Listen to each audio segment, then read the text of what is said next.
All right, Thanksgiving 2022. This is a yearly tradition where I see how many times I got to go to the store in one day. So this is store run number 1, 10 a.m. We'll see what happens. Close to 11 a.m. maybe. But trip number 2, forgot something. Forgot the, what did I forget? Need some more red and green peppers. Need milk. All right, trip number 3. Need more potatoes, red potatoes, 12:30. This ain't for no scalper. You a scalper? Then fuck out shit. This one's for them real collectors. That's army building and posing figures.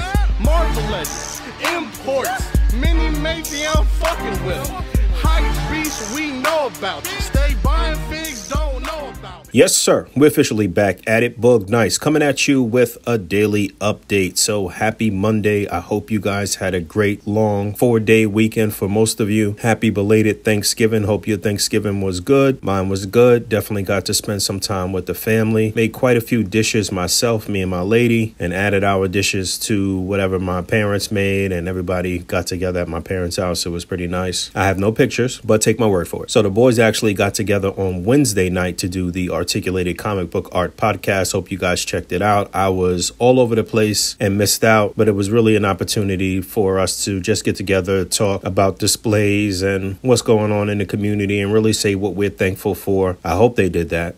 I got to go back and listen to the episode, but I'm thankful for all of my podcast mates. Love you guys. Thankful for all of the viewers, all of the people donating, giving us super chats and all of that great stuff. Y'all know I love this, and much love to all of you. Some quick news hits to talk about. Medicom Mafex dropped their 2 pre-orders for the month. So some other version of Terminator. I think this is their second sort of T2 Terminator, if I'm not mistaken. No, I'm lying. The first one was from Terminator 1. I guess this is T2. So that went up. A link for that will be in the description below. And then they also put up the Hush Poison Ivy figure, which I think looks great, but they bullshitting with this extra head sculpt. It's not really much difference between the head sculpts here. Unfortunate. But still a must-own if you've been collecting the Hush stuff from Batman. It's been very good. Speaking of which, I got a nice hefty pile of loot coming today that actually has the reissue of the black and gray Hush Batman. I needed that. And also Harley converted on Big Bad Toy Store as well. So I'll have Harley to go along with the Joker. But yeah, this pile of loot that I'm getting today, I'm really excited about it. I have the twins on there. I've got Stalker, Sergeant Slaughter, Black Suit Spider-Man from Mafex, and First Form Cell, and also the Fex Cell, the Fex System Cell 1/12 scale. I'm really excited to see actually how large this is and how I can utilize this in some displays. So aside from all the stuff I already have to open, this is going to be some other things that may actually skip the line. I'm really excited about some of this G.I. Joe stuff. G.I. Joe has been killing. Talking to my man Danny about Joes and stuff yesterday. Talking to Dave BX about some Joes. Can't wait to get Serpentor in hand. I didn't order Serpentor until the second drop, so I guess that's why I'm not going to see him anytime soon. And, you know, people that ordered in that very first drop,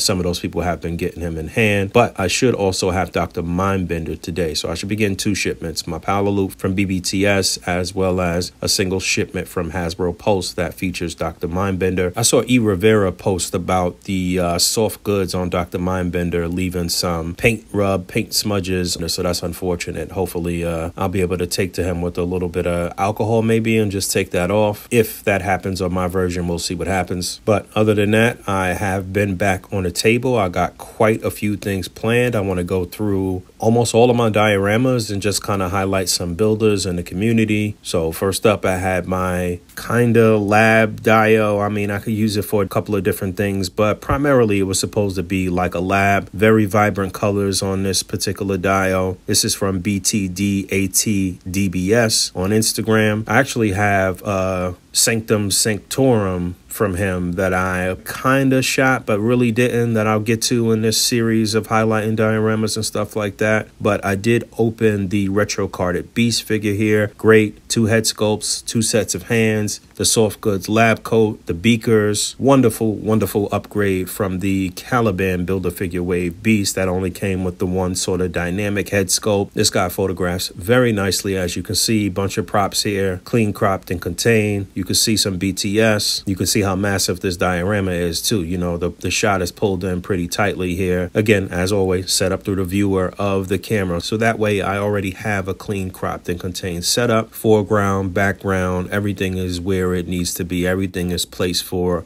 very specific reasons. If you look at the table closest to Beast, that back right leg, you'll see a little like white piece of paper on the floor there. I put that there because there was some gappage between the leg and the base, and I didn't want that to show. Every little meticulous detail, I'm paying attention to everything, how the beaker is placed in front of the book in his hand. You know, this book is one of those books from either Doctor Doom or Doctor Strange. I don't know, but there's some words and stuff on the book that I didn't really want to show up. So I used the beaker to cover it and kind of tilted it a little bit so you can't really see the words on the opposite side. I actually flipped it upside down, and then a couple of little gems here and there, FedEx box in the back and the Stark Industries box on the right. Beast is front and center. He is the focus, but you know, it is still a lot of eye candy here, a lot of things to see. Oh, I also dropped a little bit of water in that beaker on the table as well, so you can see a little liquid in there. Totally forgot I had the water in there when I was taking this particular set down and spilled water on the dial, but it's all good. It was just a few drops. But yeah, you saw there on the BTS how everything was kind of really compact and targeted to that one area. And when setting up, you don't have to utilize your entire diorama. You can use a little corner, a little piece of a diorama. That's how you extend a diorama's life, which is almost infinite anyway in terms of what you can do with it. If you're tenacious and ambitious, you'll never run out of ideas for a great diorama, especially when it comes to doubling up and putting two dioramas together, or incorporating some modular parts from one builder, putting an outdoor set with an indoor set and making it look like you can cross over from inside to outside and vice versa. And yeah, I'm over talking it, but you get the picture. Then I was able to open the Venom 3-pack, which features Venom,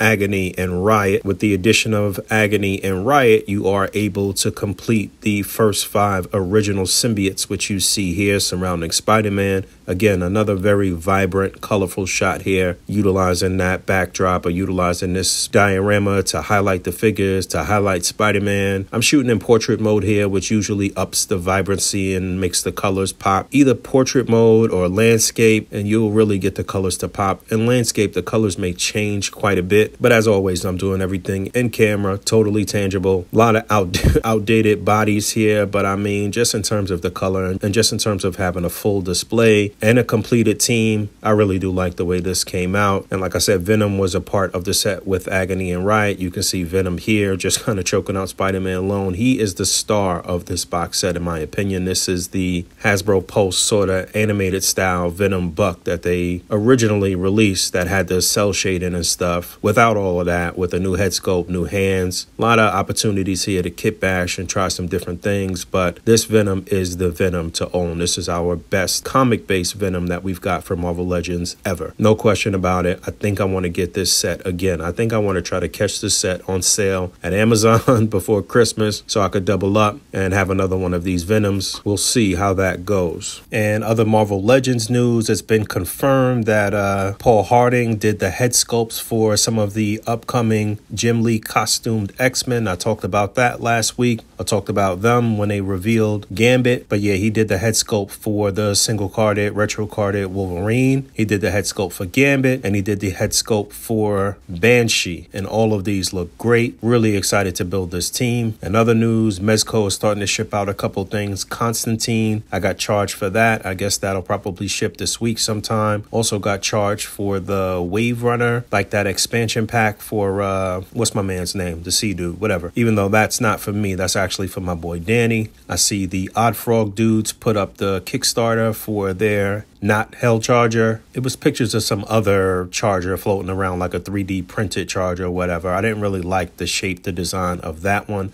I do like the way the Odd Frog one looks, but as you guys know, there has been some controversy with that crew, which was originally 112 Chop Shop or 112 Garage or something, and that team kind of split into two, and the dude that was doing things originally had ran off with people's money. Now, once again, I said this before, but apparently the Odd Frog dudes are not associated with the original guys in any way now, and they're doing their Kickstarter. But listen, buyer be wary. I'd like to see where this goes. Looks like they have a goal of $720,000, which I think comes out to like just under 3,000 backers or something like that. So it's not tremendous when you do the math. I think it's basically $185 for the car, which is a decent price. But there's also the idea that this is 1/12 scale and not really 1/10 scale, which it should be for a car to fit 1/12 scale figures. Now, they have shown a picture of like the import Spider-Gwen, Reveltech Spider-Gwen in the car or something like that. They're supposed to be showing updated pictures of Legends and Mezco figures in the car to basically reassure the buyers or potential buyers that it is the proper scale. So patiently waiting for that. We'll see what happens. And other Mezco news, on Friday, which was Black Friday, they put up a new-ish sort of Pink Skull set. Pretty good value, I guess, if you didn't pick up any of the previous Pink Skull sets in terms of everything that you get here, 3 figures and all of the accessories.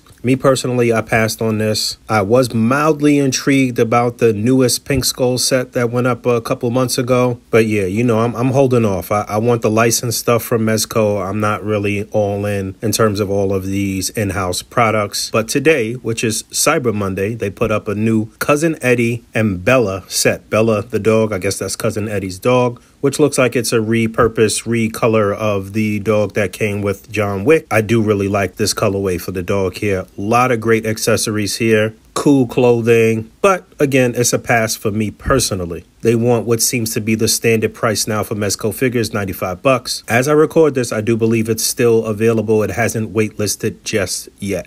Now that's how we ride. I'm from the G side, Harlem uptown on the east side. My man, I'm 3 fly, so ain't no issue, I'm official tissue.